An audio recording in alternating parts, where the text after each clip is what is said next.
God is good and all the time. Berikan tepuk tangan sekali lagi yang paling meriah untuk Tuhan Yesus Kristus. Nah, untuk hari ini saya siapkan satu bacaan.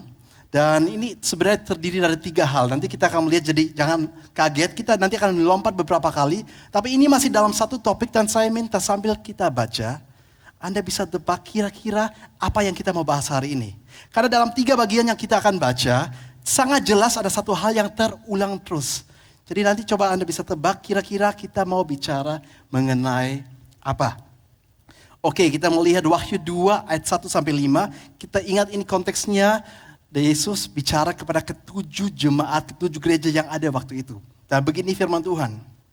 Tuliskanlah kepada malaikat jemaat di Efesus, inilah firman dari Dia yang memegang ke-7 bintang itu di tangannya dan berjalan di antara ke-7 kaki dian emas itu.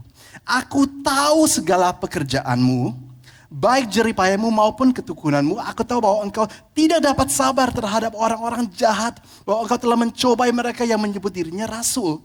Tetapi yang sebenarnya tidak demikian. Bahwa engkau telah mendapati mereka pendusta. Ayat 3-5. Dan engkau tetap sabar dan menderita oleh karena namaku. Dan engkau tidak mengenal lelah. Namun demikian aku mencela engkau karena engkau telah meninggalkan kasihmu yang semula. Sebab itu ingatlah betapa dalamnya engkau telah jatuh. Bertobatlah dan lakukanlah lagi apa yang semula engkau lakukan. Jika tidak demikian, aku akan datang kepadamu dan aku akan mengambil kaki dianmu dari tempatnya. Jikalau engkau tidak bertobat. Sekarang kita lompat masih dalam pasal yang sama. Tapi ayat 18 dan 19 mengatakan begini. Next slide. Dan tuliskanlah kepada malaikat jemaat di Tiatira. Inilah firman anak Allah, jadi jelas ini dari Tuhan Yesus yang berbicara. Yang matanya bagaikan nyala api dan kakinya bagaikan tembaga. Aku tahu segala pekerjaanmu. Baik kasihmu maupun imanmu. Baik pelayananmu maupun ketekunanmu. Aku tahu bahwa pekerjaanmu yang terakhir lebih baik daripada yang pertama. Dan lompat sekali lagi ke pasal 3. Ini yang terakhir.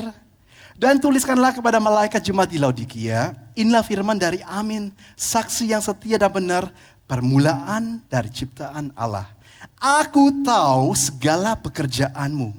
Engkau tidak dingin dan tidak panas. Alangkah baiknya jika engkau dingin atau panas. Jadi karena engkau suam-suam kuku dan tidak dingin atau panas, aku akan memuntahkan engkau dari mulutku. Apakah sudah bisa menebak kira-kira apa yang akan kita bahas hari ini? Ada satu kalimat yang terulang setiap kali di setiap perikop yang kita baca.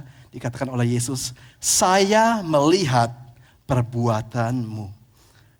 Judul untuk hari ini, kita akan melihat bersama adalah Tuhan melihat hati dan perbuatan. Seringkali kita pikir Tuhan cuma melihat hati. Seringkali alasan kita pada saat didukur, oh pokoknya kan Tuhan melihat hati. Hey, kita harus baca balik. Dan bukan cuma di kitab Wahyu by the way. Itu terulang di seluruh Alkitab bahwa Tuhan juga melihat hasil perbuatan kita. Coba sekali lagi kita berdoa ya. Tuhan, kita bersyukur untuk kesempatan luar biasa hari ini kami boleh mendengarkan firman-Mu. Tanpa firman-Mu kami seperti orang tanpa arang. Gak tahu apa yang harus dilakukan. Gak tahu bagaimana hidup berkemenangan. Tapi kita bersyukur sebab setiap firman-Mu menguatkan, menghibur, menolong, menuntun. Jadi mampukan kami hari ini untuk mengerti. Mampukan kami untuk membuka hati. Sehingga apa yang kita terima bisa bertumbuh dan bisa berbuah. Ini doa kami. Di dalam nama Yesus semua katakan, amin. Coba kita semua boleh ingat ke dulu zaman kita masih sekolah. Pasti pernah atau bahkan berkali-kali ada seorang guru memberikan kita tugas kelompok. Jadi sebuah tugas yang gak boleh dikerjakan sendiri. Harus dikerjakan rame-rame. Entah berdua, bertiga, berlima, atau bersepuluh. Pokoknya dengan beberapa orang. Nah kalau kita ingat kembali. Biasanya dalam yang namanya kerjakan tugas kelompok. Paling gak ada 2 tipe orang. Tipe orangnya seperti apa? Ada tipe orang yang pertama. Cara kerjakan tugas kelompok adalah dengan sangat rajin. Dengan memberi yang terbaik. Dia ingin dapat hasil yang bagus. Dan kalau ada orang seperti ini dalam timnya. Hasilnya nanti pasti akan baik.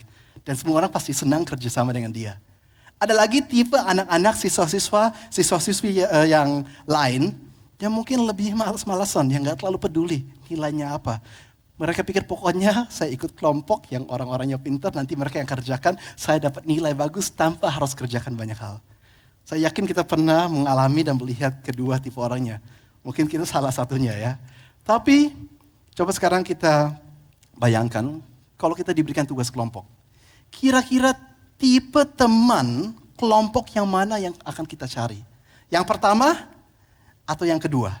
Orang yang rajin mau kerja keras dan hasilnya baik, atau orang yang cuma ikut saja tapi nggak pernah kontribusi? Yang pertama atau yang kedua? Coba ya, saya tanya yang pertama boleh angkat tangan.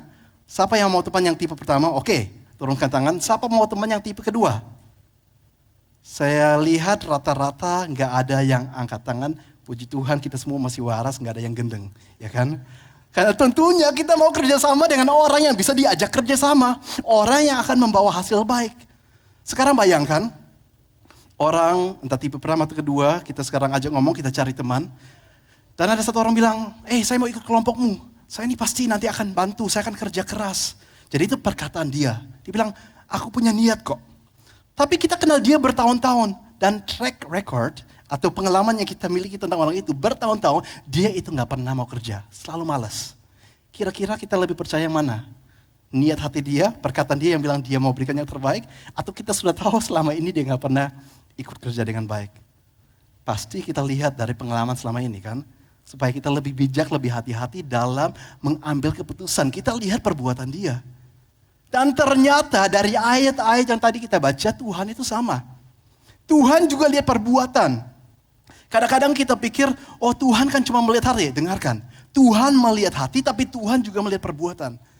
Mungkin ada orang yang bilang, enggak, saya nggak bisa terima itu. Karena ada ayat Alkitab mengatakan begini, 1 Samuel 16 ayat 7, manusia melihat apa yang ada depan mata, tetapi Tuhan melihat hati. Dan benar waktu itu seorang nabi namanya Samuel mau mengurapi seorang raja, dia melihat Daud dan kakak-kakaknya, dia gak kepikiran untuk urapi Daud. Kan Daud lebih kecil, kakak-kakaknya lebih gagah, lebih kuat, lebih perkasa. Tuhan bilang, Samuel jangan salah. Aku lihat bukan yang kamu lihat, bukan yang dilihat mata, melainkan saya melihat hati. Dan Daud itu hatinya luar biasa. Jadi memang benar, Tuhan melihat motivasi hati. Tapi tahukah Anda motivasi hati yang baik, yang tulus, yang jujur, yang benar-benar mau ikut Tuhan, pasti juga terwujudkan oleh perbuatan. Jadi bisa dikatakan, hati itu seperti akarnya. Dan perbuatan tangan kita itu seperti buahnya. Jadi kalau Tuhan melihat hati dan Tuhan melihat perbuatan, itu bukan kontradiksi. Tapi itu dua kebenaran yang kerjasama, yang saling melengkapi. Makanya Yesus juga pernah mengatakan, apa yang keluar dari mulut, siapa yang ingat ayatnya? Meluap dari hati. Atau juga dengan kata lain, apa yang kita kerjakan dan lakukan itu semua karena meluap dari hati. Kadang ada anak Tuhan yang bisa pakai alasan, pokoknya Tuhan melihat hati, kamu gak tahu kok, mungkin pada saat dia ditegur, supaya dia lebih sungguh-sungguh ke Tuhan, supaya dia lebih bertobat dan banyak hal yang lain, dia cuma ngambek dan bilang, enggak, pokoknya Tuhan melihat hati. Enggak, Tuhan melihat hati, iya, tapi juga Tuhan tahu bahwa apa yang ada dalam hati akan terwujud menjadi buah. Justru karena itu, pesan yang tadi kita baca, berulang-ulang kali diulangi kepada semua jemaat yang ada di kitab Wahyu. Di mana Yesus katakan, saya melihat perbuatanmu. Dan ini adalah sebuah teguran yang harus kita tahu. 2000 tahun yang lalu, ketujuh gereja yang disebut di kitab Wahyu, itu beneran ada. Itu gereja-gereja di zaman mula-mula, gereja mula-mula di zaman para rasul. Dan Tuhan punya pesan untuk mereka. Tapi intinya, satu hal yang kita sekarang tahu bahwa adalah Tuhan melihat hati dan perbuatan. Dan mari hari ini kita mau belajar perbuatan yang seperti apa. Sikap hati atau cara hidup yang seperti apa yang berkenan kepada Tuhan. Tentunya ada banyak. Tapi paling enggak kita hari ini mulai dengan satu dulu. Mungkin lain kali kita bisa lanjutkan dengan poin-poin lain. Tapi hari ini paling enggak satu perbuatan atau gaya hidup atau sikap hati yang Tuhan inginkan dari kita semua. Kita boleh melihat. Poin pertama adalah takut akan Tuhan. Atau bahasa Inggrisnya reverence. Boleh kita baca bersama bahasa Indonesianya? 1, 2, 3. Takut akan Tuhan.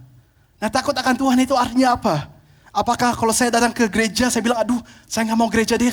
ketakutan, di sana ada Tuhan, dan Tuhan itu pasti marah dengan saya. Mendingan saya menjauh, apakah seperti itu? Bukan. Tapi nanti kita akan melihat takut akan Tuhan yang benar seperti apa. Ada seorang pengkhotbah yang saya yakin kebanyakan dari kita kenal, namanya Francis Chan. Dan dia pernah mengatakan begini. Saya akan kutip bahasa Inggrisnya dulu, nanti diterjemahkan ke bahasa Indonesia. Dia pernah mengatakan, untuk generasi ini dia bilang begini. I think a lot of people have forgotten what it means to actually fear God. Saya rasa banyak orang telah lupa apa artinya takut akan Tuhan. Coba kita pikir, kita setuju nggak dengan kalimat dan pernyataan ini? Semakin ke zaman sekarang, semakin kelihatan bahkan banyak anak Tuhan seperti nggak ngerti apa itu takut akan Tuhan. Mungkin kita yang sudah ikut Tuhan lama 10 tahun, 20 tahun, 30 tahun. Apakah 30 tahun, 20 tahun lalu sama hari ini? Saya pun harus katakan, saya setuju. Semakin ke hari ini, ketakutan akan Tuhan, hormat akan Tuhan, semakin hilang. Coba saya berikan beberapa contoh. Kalau ada yang nanti merasa disinggung, ya bukan aku yang menyinggung, mungkin Roh Kudus yang lagi menyinggung ada ya. Tapi misalnya begini, lagi ibadah, pujian penyembahan atau firman Tuhan, tapi karena merasa hari ini kok gak seru atau hari ini gamut, apapun alasannya, akhirnya kita keluarkan HP, terus lihat Instagram, lihat post-post yang lain. Mungkin lihat di Gojek, nanti malam saya makan apa. Oh nanti pikir, oh abis ini saya mau lihat bioskop, sudah mulai cek film bioskopnya apa. Tapi lagi ibadah, keluarkan HP malah berurusan dengan hal lain, bukan dengan Tuhan. Saya waktu itu pernah beribadah di satu tempat, bukan di Indonesia, bukan juga di Jerman. Negaranya di mana, ya saya nggak kasih tahu, Anda bisa tebak aja. Tapi itu sebuah gereja yang sangat terkenal, sering masuk TV. Saya lagi duduk, orang persis sebelah saya, pada waktu khotbah dia keluarkan HP. Dan tahukah Anda apa yang dia lagi lihat di atas HP? Saya cuma bisa geleng-geleng kepala. Itu nonton pertandingan sepak bola. Dan bukan cuma berapa detik, tapi dia nonton sepanjang khotbah. Dan saya pikir, ini khotbahnya lagi keren, lagi seru gini, kok bisa kamu gak tertarik malah lihat pertandingan sepak bola di gereja lagi? Ya mungkin dia itu gemari satu tim dan dia pengen tahu hasilnya. Tapi walaupun begitu kan malah jadi batu sandungan untuk banyak orang. Saya pikir kalau kayak gitu mendingan kamu gak kesini. Kalau kayak gitu mendingan kamu di luar. Karena orang-orang yang melihat itu pasti itu bisa jadi batu sandungan bagi mereka. Apalagi kalau dia petobat baru. Terus pikir oh ternyata anak Tuhan kayak gitu. Oh menghormati Tuhan ternyata gak penting. Justru seringkali anak Tuhan yang sudah lama ikut Tuhan bisa jadi batu sandungan untuk orang lain. Saya mengerti ada pengecualian yang namanya soal pegang HP. Mungkin dalam pelayanan yang namanya pelayan Tuhan, misalnya di sini ada SM, ya stage manager atau service coordinator dan banyak hal yang lain. Mereka kadang-kadang butuh pegang HP. Kadang-kadang mereka butuh dalam pelayanan ini supaya bisa komunikasi, ibadah berjalan dengan baik. Tentunya mereka pakai HP itu beda cerita. Motivasi mereka adalah memberikan yang terbaik untuk ibadah. Jangankan mereka tadi saya sebelum naik ke panggung, saya sempat lihat HP saya. Kenapa? Karena saya mau lihat catatan khotbah supaya saya ingat nanti kira-kira poinnya apa saja. Jadi kan motivasinya jelas. Atau bahkan mungkin kadang-kadang kalau saya lagi yang duduk dan orang lain yang khotbah, Pastor Iwan yang khotbah atau siapapun, mungkin saya keluarkan HP saya, mungkin foto sebuah kutipan yang memberkati saya. Karena motivasinya jelas, saya sebenarnya dalam itu juga memuliakan Tuhan. Tapi yang kita sedang bahas adalah gaya yang mengentengkan Tuhan bahkan pada saat ibadah. Dan ini bukan soal gedung ibadahnya, ini cuma gedung. Bukan soal gedungnya, tapi soal pada saat umat Tuhan berkumpul, beribadah, memuji, menyembah, dan mendengar firman Tuhan, itu saatnya di mana Alkitab menjelaskan Tuhan seperti dengan sengaja menghadirkan diri. Di mana 2-3 orang berkumpul, Tuhan hadir di tengah-tengah itu. Tapi kita nggak harus cuma bicara tentang ibadah. Bahkan mungkin sering terjadi hari ini, bahkan di antara anak Tuhan, bercanda yang berlebihan. Bercanda yang menyakiti orang lain. Bercanda yang jorok. Bahkan di antara anak Tuhan itu kadang-kadang terjadi. Atau bagaimana lagi kita tidak menghormati atau tidak takut akan Tuhan. Kadang-kadang dalam kehidupan sehari-hari, di mana kita lebih takut dilihat atau lebih takut melanggar polisi, daripada kita takut melanggar Tuhan. Jadi kita lebih takut siapa? Takut polisi atau lebih takut Tuhan? Menghargai polisi atau menghargai Tuhan? Itu mungkin cuma beberapa contoh, ada banyak contoh yang lain. Tapi coba kita melihat sebuah ayat, Ibrani 12 ayat 28 dan 29. Ini perjanjian baru dan dikatakan, Jadi karena kita menerima kerajaan yang tak tergoncangkan, puji Tuhan kita semua terima kerajaan yang tak tergoncangkan. Bumi bisa bergoncang, ekonomi bisa bergoncang, masalah bisa datang, badai bisa datang. Tapi kalau kita ikut Tuhan, damai sejahtera tetap ada. Keamanan tetap ada, keselamatan tetap ada, tuntunan dan pertolongan Tuhan tetap ada. Dunia bisa bergoncang, tapi bersama dengan Tuhan hidup kita bisa tidak bergoncang. Karena di atas batu karang yang teguh. Jadi sekali lagi, jadi karena kita menerima kerajaan yang tidak tergoncangkan, marilah kita mengucap syukur dan beribadah kepada Allah menurut cara yang berkenan kepadanya. Karena juga ada cara yang tidak berkenan. Bukan soal asal ibadah. Jangan kita pikir asal ibadah Tuhan senang, enggak. Ada cara beribadah yang menyenangkan Tuhan, ada yang tidak menyenangkan Tuhan. Yaitu dengan hormat dan takut. Sebab Allah kita adalah api yang menghanguskan. Karena Tuhan sudah terlalu baik, karena Tuhan sudah selamatkan kita, karena Tuhan membantu kita supaya kita nggak bisa digoncangkan. Sekarang dilanjutkan, marilah kita bersyukur, tapi beribadah menyenangkan Dia. Cara yang menyenangkan bagaimana? Dengan hormat dan takut. Jadi apa itu takut akan Tuhan? Untungnya di sini ada satu kata gandengan, dan itu selalu ya kerjasama. Takut itu ada kaitannya dengan hormat. Takut akan Tuhan itu mungkin sebuah istilah kuno, tapi sampai hari ini memang masih dipakai di Alkitab. Itu bahasa Alkitab yang artinya hormat yang luar biasa.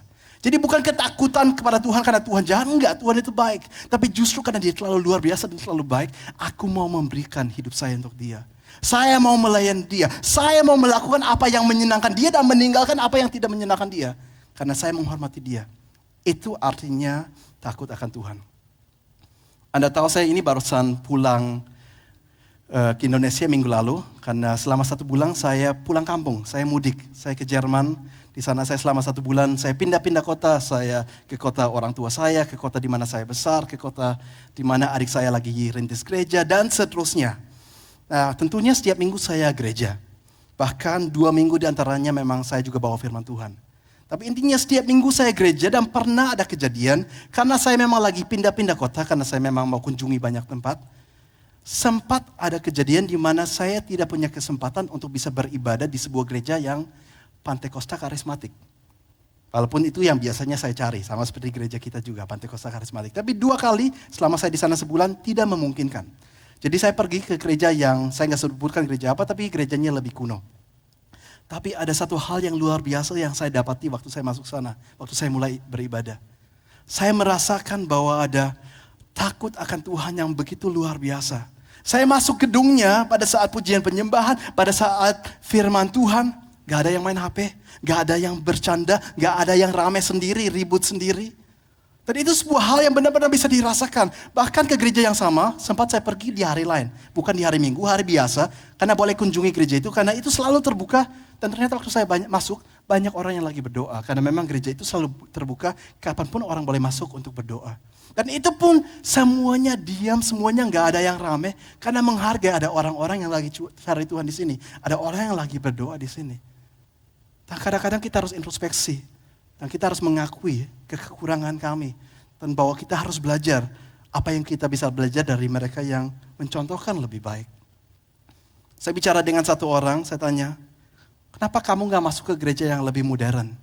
Ke gereja yang seperti di zaman sekarang, Pantekosta, karismatik. Orangnya bilang begini, dan saya cukup kaget. Masuk ke gereja Pantekosta, karismatik. Saya masuk ke sana, apa yang saya lihat? Lagi ibadah, orang bercanda. Lagi ibadah, orang pegang HP. Itu bukan gereja. Dan saya cuma bisa diam.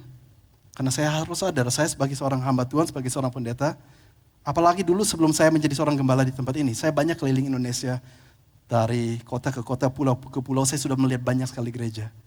Dan seringkali, sayangnya itu benar, di dalam rumah Tuhan, pas ibadah pun orang gak menghargai. Seringkali justru anak Tuhan yang sudah ikut Tuhan lama, yang menjadi batu sanggungan untuk orang lain, gak mau ikut Tuhan lebih sungguh-sungguh. Kalau itu mungkin kita hari ini. Puji Tuhan ada kesempatan selalu untuk bertobat. Tuhan baik dan panjang sabar, marilah kita introspeksi diri. Ada 2 cerita Alkitab yang saya mau bawakan. Dan sebenarnya kedua cerita Alkitab ini, waktu saya di Jerman juga sempat saya ikuti satu konferensi gereja, konferensi penyembahan. Salah satu pembicara membawa kedua cerita Alkitab ini. Dan itu sangat memberkati saya dan itu bahkan menginspirasi saya untuk membawakan khotbah yang hari ini saya sampaikan. Kisah yang pertama tentang Uza. Kalau saya sebutkan nama Uza, siapa yang ingat di Alkitab kira-kira bicara tentang apa? Jadi waktu itu sempat Daud melihat tabut perjanjian ada di satu tempat dan dia punya keinginan. Lebih baik saya membawa ini, dikatakan dalam Alkitab, ke kota Daud. Kota Daud hari ini adalah Yerusalem, kota lama. Jadi dia punya keinginan membawa tabut perjanjian yang bagi umat Israel waktu itu di perjanjian lama bicara mengenai hadirat Tuhan yang nyata. Bicara tentang kemuliaan Tuhan, bicara tentang kemenangan. Di mana ada tabut perjanjian, kemenangan itu ada. Dia punya motivasi yang baik, kerinduan yang baik. Tabut perjanjian saya mau bawakan ke Yerusalem. Dia melakukan itu, akhirnya tabut perjanjian diangkut di atas kereta dan ditarik oleh binatang. Dan dalam perjalanan tersebut menuju ke Yerusalem, ada saat di mana jalannya nggak rata dan tabut perjanjian seperti mau jatuh. Ada satu orang nama Uza mau menahan tabut perjanjiannya supaya nggak jadi jatuh. Pada saat dia menahan dengan tangannya sendiri, dikatakan Tuhan murka atas Uza.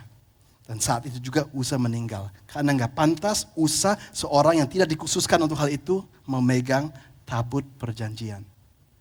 Daud dan seluruh umat Israel menjadi heran dan khawatir dan takut. Kok bisa tiba-tiba Uza mati? Terus akhirnya misi yang mereka miliki, membawa tabut perjanjian ke Yerusalem gak jadi. Sementara mereka taruh ke salah satu rumah orang dulu. Sambil Daud menanya kepada orang-orang, bicara dengan imam-imam dan tanya, kok bisa ini terjadi? Apa yang salah? Imam-imam mulai mengarahkan Daud. Daud, Tuhan punya aturan dan Tuhan punya cara. Mungkin motivasimu baik, tapi sejak zaman Musa Tuhan sudah jelaskan, tabut perjanjian cara mengangkutnya adalah begini. Ada orang-orang pilihan namanya umat Lewi. Imam-imam Lewi. Mereka saja yang dikhususkan untuk hal itu. Dan tabut perjanjian tidak diangkut di atas gerobak dan ditarik oleh binatang. Melainkan harus diangkut oleh imam-imam Lewi itu sendiri. Itu cara yang Tuhan mau, itu cara yang berkenan. Kamu pakai cara yang salah. Daud bertobat. Daud mengerti Tuhan punya cara yang Tuhan lebih suka. Dan abis itu dia mengerti dan dia panggil orang-orang yang memang dikhususkan. Dan mereka akhirnya mengangkut tabut perjanjian sampai memang ke Yerusalem. Tapi ada sebuah hal yang luar biasa terjadi. Pemulihan bangsa terjadi. Mereka sadar akan kesalahan mereka. Mereka mau bertobat. Tiba-tiba Tuhan turunkan sebuah sukacita yang luar biasa. Sampai Daud pun dikatakan setiap berapa langkah jalan bersama tabut perjanjian. Dia itu menari untuk Tuhan. Menari seperti orang gila tapi dia gak peduli. Karena gila untuk Tuhan gak masalah walaupun diketawakan orang lain. Tapi ada sebuah perubahan yang Tuhan adakan di tengah-tengah umat Israel waktu mereka mau takut akan Tuhan. Mungkin orang katakan hari ini, itu kan perjanjian lama. Sudah gak berlaku, itu dulu. Apa kaitannya sama kita? Tuhan kan sudah beda. Saya mau tanya, benarkah?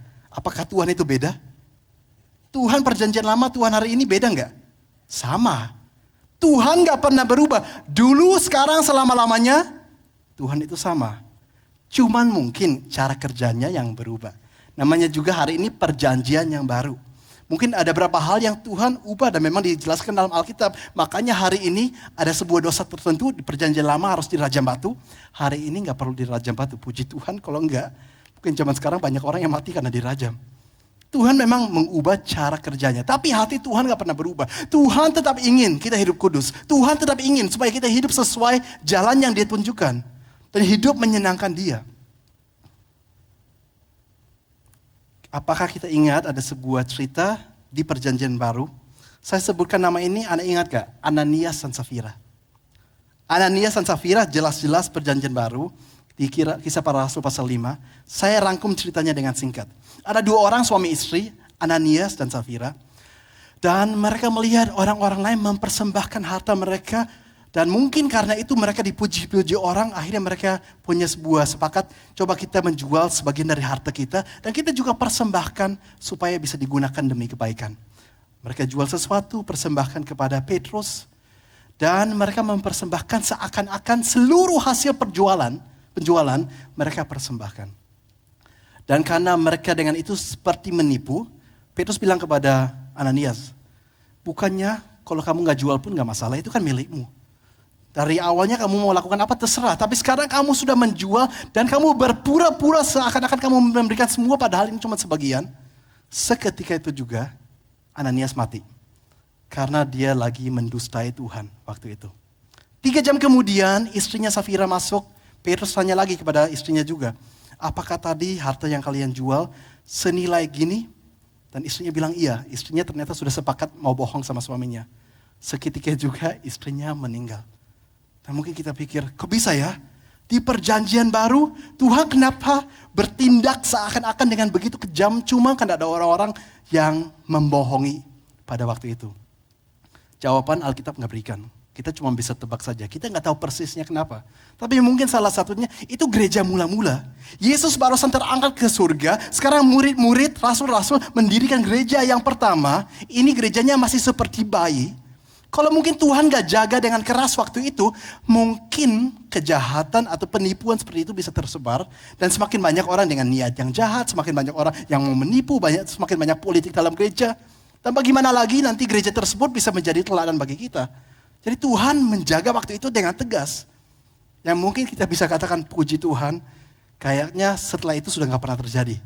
Mungkin sampai hari ini ada orang yang menipu dalam gereja pun mungkin gak langsung mati, mungkin kita bilang puji Tuhan, kalau enggak mungkin banyak yang meninggal zaman sekarang ya. Tapi waktu itu Tuhan bertindak dengan keras yang kita gak tahu alasannya apa. Bahkan kita gak tahu motivasi Ananias Safira untuk berbohong seperti itu, apa alasan mereka. Memang pasal sebelumnya persis, ayat-ayat sebelumnya persis, ada cerita Barnabas menjual sesuatu dan semuanya dipersembahkan ke rasul-rasul supaya bisa dibagikan kepada orang-orang miskin. Dan mungkin Barnabas itu dipuji, mungkin dia angkat hebat. Mungkin dipikir, wow orangnya kok generous ya, suka memberi. Mungkin Ananias Safira juga berpikir, kami juga ingin dipuji seperti dia. Kami juga ingin kelihatan keren. Apapun alasan mereka, yang pastinya alasan mereka bukan spiritual, rohani.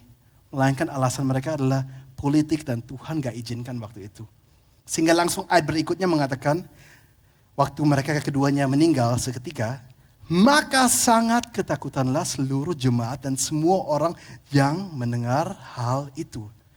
Tapi hal yang luar biasa terjadi setelah itu. Gereja itu bertumbuh dengan luar biasa. Semua jemaat takut akan Tuhan. Semua menyembah dengan benar. Dikatakan rasul-rasul melakukan banyak sekali mujizat. Dan dari sejarah hari ini kita tahu bahwa dalam waktu sangat singkat, Yerusalem yang begitu besar penduduknya, dalam waktu singkat 50% menjadi pengikut Tuhan Yesus Kristus. Pemulihan yang luar biasa terjadi pada saat orang-orang itu mau takut akan Tuhan. Coba kita melihat Amsal 1 ayat 7. Takut akan Tuhan adalah permulaan pengetahuan. Tetapi orang bodoh menghina hikmat dan didikan. Betapa ruginya seseorang yang gak mau punya sikap hati menghargai Tuhan. Melakukan hal-hal sesuai apa yang berkenan kepada Tuhan. Karena takut akan Tuhan, sikap hati tersebut itu permulaan pengetahuan. Itu permulaan di mana Tuhan akan bekerja lebih dalam dia. Itu permulaan di mana Tuhan akan berikan tuntunan, pertolongan dan seterusnya yang lebih dan lebih. Jangan kita menjadi orang yang mengatakan, kok saya nggak lihat terobosan kayak orang lain? Kok saya nggak pernah dituntun? Kok saya banyak hal nggak pernah ada kemenangan? Sedangkan mungkin sikap kita adalah sikap yang tidak menyenangkan Tuhan. Takut akan Tuhan adalah permulaan pengetahuan. Tapi mungkin sekarang kita juga berpikir, oke, saya mengerti, saya harus takut akan Tuhan. Tapi langkah-langkah nyatanya seperti apa? Contoh-contoh praktikal dalam hidup saya seperti apa? Nah, coba kita melihat ya, supaya kita tahu bagaimana cara menerapkan takut akan Tuhan. Contoh-contoh praktikal hidup dalam takut akan Tuhan dengan singkat saja. Yang pertama, ketaatan atau bahasa Inggris obedience. Semua katakan ketaatan, 1, 2, 3. Ketaatan. Dan by the way, nanti kita akan lihat kenapa di sini saya memilih untuk menambahkan bahasa Inggrisnya juga. Ketaatan. Kadang-kadang kita baca Alkitab, dan kita melihat mengenai tokoh-tokoh Alkitab yang luar biasa. Yang memiliki kemenangan, yang melakukan hal-hal yang dahsyat. Yang dipakai oleh Tuhan dengan luar biasa. Dan kita pikir, kok bisa ya mereka dipakai sedahsyat itu. Dan hidup saya kok tidak mencerminkan apa yang saya lihat dari mereka. Tapi satu hal yang kita perlu tahu. Mereka itu sebenarnya manusia biasa seperti kita. Manusia penuh kekurangan yang ada di Alkitab. Manusia yang juga berdosa. Manusia entah itu Abraham, Daud dan seterusnya. Yang juga sering kali jatuh. Tapi walaupun jatuh, namanya juga manusia, semua orang bisa jatuh. Walaupun jatuh dan punya kelemahan, tapi mereka seringkali punya sebuah niat di mana mereka katakan, kalau Tuhan suruh saya mau lakukan. Mereka mau taat. Sehingga gak heran mereka melihat kemenangan demi kemenangan. Jadi kalau ada yang mau kita contohkan, jangan contohkan kekurangan mereka. Contohkan bahwa kita mau taat dengan apa yang Tuhan suruh. Maka pasti hal-hal yang luar biasa Tuhan siapkan. Semua yang setuju berikan tepuk tangan paling meriah untuk Tuhan Yesus Kristus. Jadi ini bukan cuma dongeng atau cerita mengenai hal-hal yang orang lain alami. Ini bisa menjadi contoh untuk bagaimana Tuhan ingin kita hidup. Dengan cepat kita lanjut. Yang berikut, contoh-contoh praktikal hidup dalam takut akan Tuhan. Kedua, integritas atau Inggris integrity. Coba semua katakan dalam bahasa Indonesia, 1, 2, 3, integritas. Kadang-kadang ada orang yang mengatakan atau berpikir, rugi kalau hidup terlalu lurus. Kita kompromi sedikit, Tuhan mengerti kok. Saya mau tanya, Tuhan ngerti kok? Tuhan ngerti atau enggak kalau kompromi dikit? Soalnya kadang-kadang kalau enggak kompromi, susah. Kita butuh kadang-kadang jalan pintas. Kita butuh kadang-kadang supaya lebih nyaman. Kita butuh kadang-kadang supaya lebih untung. Tuhan ngerti kok. Tuhan ngerti atau enggak? Enak aja, ya Tuhan enggak ngerti. Emangnya Tuhan seperti beberapa manusia yang mungkin kepribadian ganda. Di satu sisi Tuhan katakan, kamu harus serius dan berintegritas. Di sisi lain Tuhan katakan, tapi melanggar dikit gak apa-apa kok. Saya pura-pura gak lihat. Ya gak mungkin lah. Tuhan katakan, coba kamu hidup berkenan kepada saya. Dan mungkin kita katakan, tapi rugi, tapi gak nyaman. Ikut Tuhan bukan soal untung, bukan soal nyaman. Namanya juga pikul salib, sangkal diri. Namun, hidup yang berintegritas sangat berkenan kepada Tuhan. Maukah kita menjadi orang yang semakin berkenan? Minggu lalu Pastor Iman bawa khotbah. Dan Pastor Iman sebutkan begini. Bahwa memang kita semua kalau sudah anak Tuhan, kalau kita diselamatkan, kita berkenan di mata Tuhan. Status kita adalah dibenarkan. Status kita adalah dikuduskan. Status kita adalah kita berkenan di hadapan Dia. Iya. Tapi selebihnya kita bisa lebih berkenan lagi. Dan kita melakukan hal-hal yang menyenangkan Dia. Memang kita semua sudah berkenan. Tapi bisa semakin berkenan lagi. Sebuah ilustrasi. Ada seorang ayah. Ayah ini punya 2 anak. Anak yang pertama itu bisa dipercaya.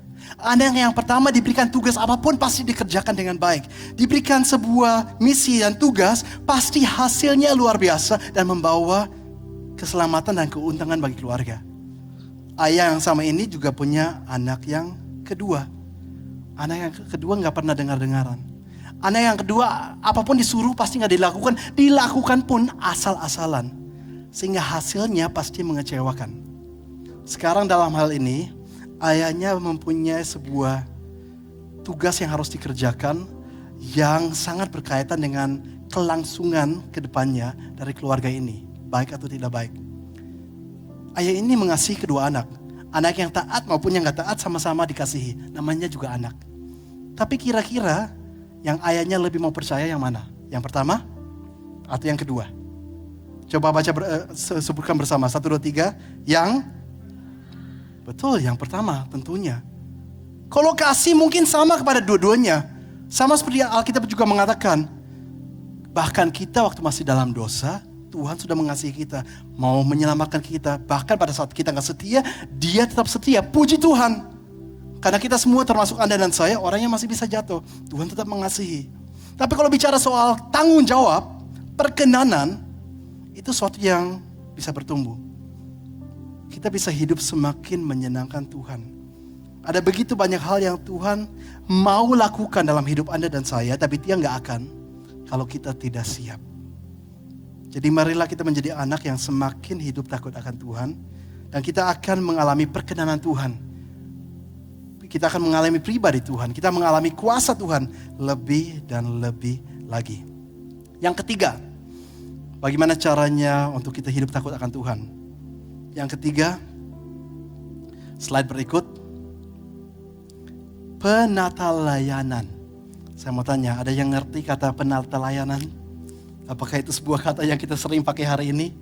Tadi pagi sebelum ibadah pertama, saya tanya satu orang, kata penata layanan, itu kamu ngerti gak? Lumrah nggak? Masih dipakai hari ini nggak? Dia bilang nggak, saya nggak ngerti kata itu. Padahal itu bahasa Alkitab juga. Pendeta layanan mungkin itu bahasa baku ya, tapi itu artinya mengelola dengan baik. Jadi bahasa Inggrisnya stewardship.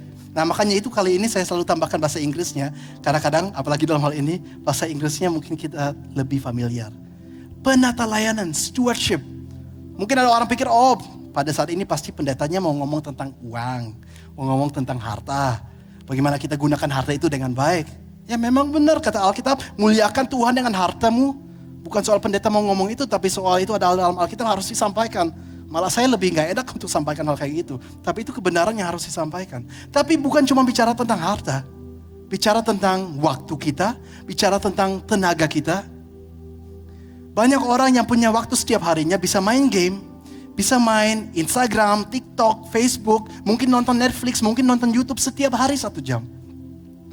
Mungkin Anda atau banyak di sini berpikir 1 jam. 1 jam itu gak ada apa-apanya. Saya nonton drakor aja sehari sudah 1-2 jam. Belum lagi tambah Instagram dan seterusnya. Bisa sehari 3-5 jam. Orang yang sama selalu punya alasan gak punya waktu berdoa dan baca Alkitab. Apa gak mengherankan? Ada orang lain punya harta yang banyak, harta yang cukup.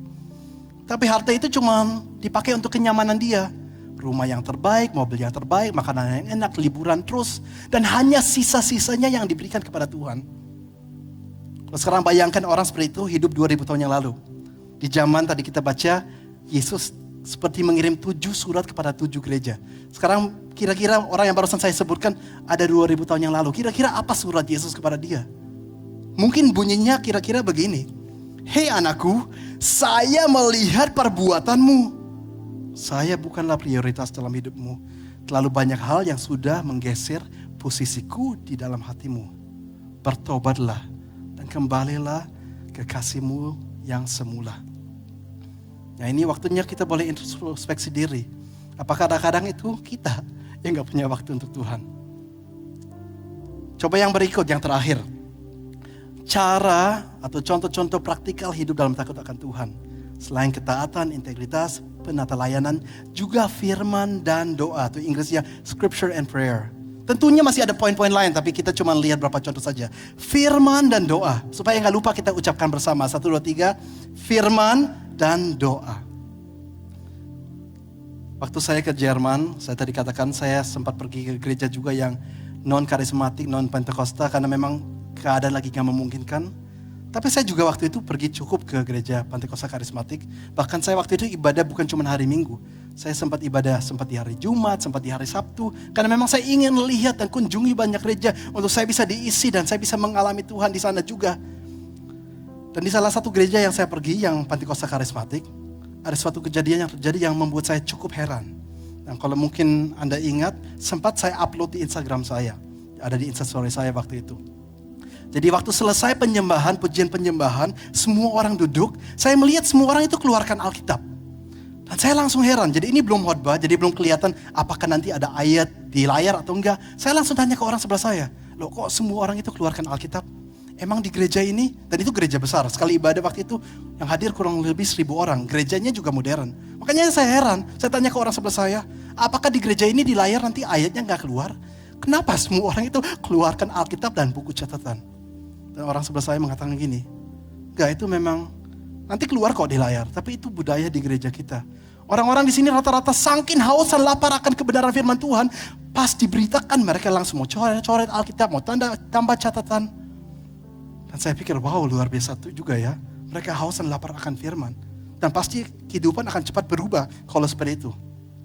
Saya tidak mengatakan, kita semua, Anda dan saya, mulai sekarang setiap kali ke gereja, kita harus bawa Alkitab fisik. Karena bukan soal medianya, bukan soal bentuknya. 2000 tahun yang lalu ini juga gak ada kok. 2000 tahun yang lalu, waktu itu Alkitab cuma sedikit dan cuma ada di sinagoga. Dan waktu itu masih dalam bentuk gulungan saja. Jadi kalau orang mau baca ya harus gulungan itu. 1500 tahun kemudian, atau bagi kita 500 tahun lalu, diciptakan pertama kali printing press. Baru bisa cetak buku. Sejak itu Alkitab bentuknya kayak gini. Baru berapa tahun lalu juga semakin canggih dunia ini, Alkitab bisa berada juga di HP atau di layar. Bukan soal caranya, memang soal isinya itu yang penting. Jadi sekali lagi saya gak katakan kita mulai sekarang, kalau mau hidup benar harus bawa Alkitab dalam bentuk buku kayak ini? Ya enggak. Tapi paling enggak ada satu hal yang sangat memberkati saya waktu saya di Jerman. Dan itu cuma satu gereja aja yang saya alami seperti itu.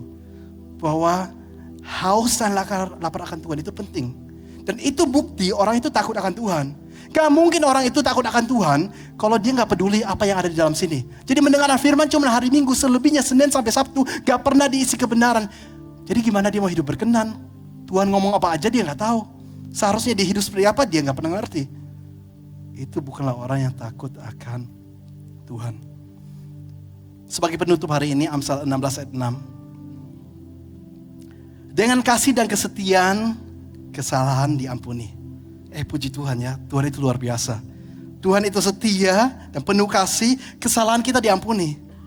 Karena saya pun, kita semua di sini, kita bisa jatuh, kita bisa bersalah. Tapi Tuhan kita panjang sabar. Dia selamatkan kita, dan bahkan pada saat kita jatuh lagi, Dia memberikan kasih karunia lagi. Tapi jangan sampai bagian kalimat ini membuat kita anggap enteng Tuhan. Karena banyak orang seperti itu. Ada kelanjutan kalimatnya. Karena takut akan Tuhan, orang menjauhi kejahatan. Benar Tuhan sudah ampuni saya, Tuhan itu baik. Tapi sekarang Tuhan mau, karena takut akan Dia, sekarang saya jauhi kejahatan. Sekarang saya jalani hidup yang menyenangkan Dia. Sama seperti yang Yesus pernah katakan kepada seorang ibu. Waktu itu Yesus bilang begini, saya pun tidak menghakimi engkau.